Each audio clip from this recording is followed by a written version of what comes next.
আসসালামু আলাইকুম।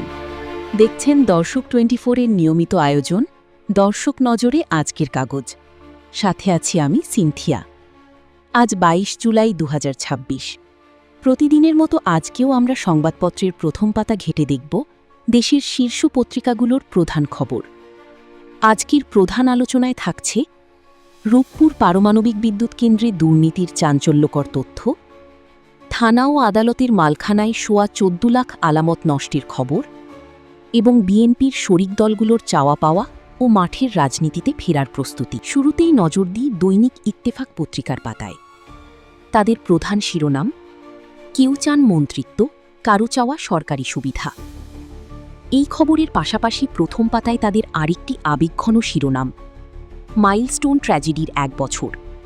বাচ্চারা বলছিল, মিস প্লিজ আমাদের বাঁচান। এবার নজর দিই দৈনিক যুগান্তর পত্রিকার পাতায়। তাদের প্রধান শিরোনাম, রূপপুর পারমাণবিক বিদ্যুৎ কেন্দ্রে 3 টাকায় 1 টাকা দুর্নীতি। পাশাপাশি প্রথম পাতায় তাদের আরেকটি গুরুত্বপূর্ণ খবর, কেনা হচ্ছে এয়ারবাসের 10 উড়োজাহাজ। সবশেষে দেখা যাক কালের কণ্ঠ পত্রিকার খবর।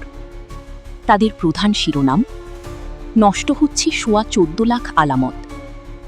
এছাড়া প্রথম পাতা থেকে তাদের আরেকটি বড় রাজনৈতিক খবর, শিগগিরই মাঠের রাজনীতিতে ফিরছে বিএনপি ও মিত্ররা।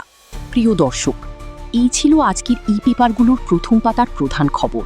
আজকের মতো দর্শক নজরে আজকের কাগজ এখানেই শেষ করছি। প্রতিদিন সকালে পত্রিকার খবর পেতে সাবস্ক্রাইব করুন দর্শক 24। দেখা হবে আগামীকাল। ভালো থাকুন।